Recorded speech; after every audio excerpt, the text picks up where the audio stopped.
Nagdesisyon na ang impeachment court kaugnay sa mosyon ng House Prosecution Panel na ipasabina ang financial records ni Vice President Sara Duterte at kanyang asawa na si Attorney Manessa Scarpio. Ngunit bago yan, ilang senator judges ang umalma sa manifestation ng ilan nilang kasamahan na walang kinalaman sa impeachment trial. Ang mga yan sa sentro ng balita ni Bernard Ferrer.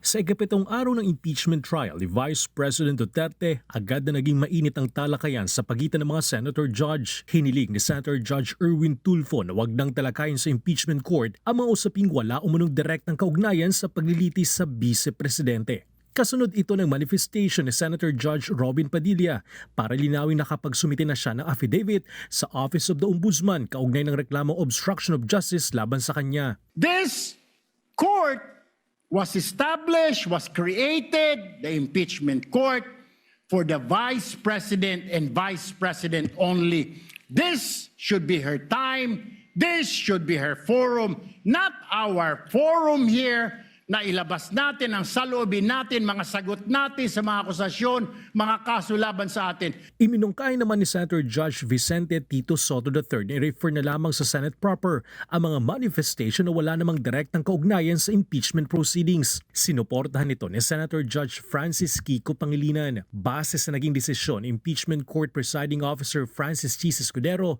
mananatili sa record impeachment court ang manifestation ni Padilla pero i-refer ito sa Senate proper para sa kakulang aksyon. I ask the indulgence of the parties to this case. Wala po kasi kaming session. Ito lang po ang pagkakataong nakakapagsalita at nagkikita-kita kami habang recess kami. Samantala, ipinagpatuloy ng impeachment court ang pagtalakay sa hiling ng prosekusyon na magpalabas ng subpina para sa bank, tax at AMLAC records ni Vice President Duterte. Tinanong ni Senator Judge Joel Villanueva si House Prosecutor Representative Chal Diokno kung paano masasabi na hindi isang fishing expedition ang hiling ng prosekusyon. Ipiniliwanag ni Diokno na direktang kaugnayang subpoena request sa Article 2 ng Articles of Impeachment umano'y unexplained wealth.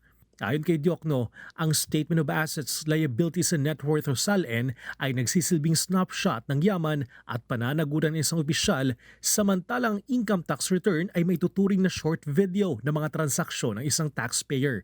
We want to see the entire picture. Kaya po namin hinihingi yung BIR records, pati yung mga bank records, and even the Anti-Money Laundering Council records para makita po natin yung buong story as far as both the assets, liabilities, and net worth are concerned and the lawful and if there is unlawful income acquired by the respondent. Mari namang tinutulan ng defense panel na sa Attorney Michael Poa ang hiling na subpina dahil sa kulang umano ito sa pagiging definiteness at relevance. Tinanong naman ni Senator Judge Pia Cayetano ang magkabilang panig kung naaangkop bang gamitin sa kasalukuyang usapin ang desisyon ng Korte Suprema sa kasong Stonehill versus Diokno. Ipinaliwanag ni Diokno na ang naturang kaso ay tumutukoy sa search warrant o paghahalughog habang humihiling lamang ang subpina ng mga dokumento at hindi nagbibigay ng otoridad na magsagawa ng paghalughog. Sa panig ng depensa, iginitipawan na napakalawak ng saklaw ng kahilingan ng prosekusyon kaya't may tuturing itong isang fishing expedition. Tinanong din ni Senator Judge Alan Peter Cayetano si Diokno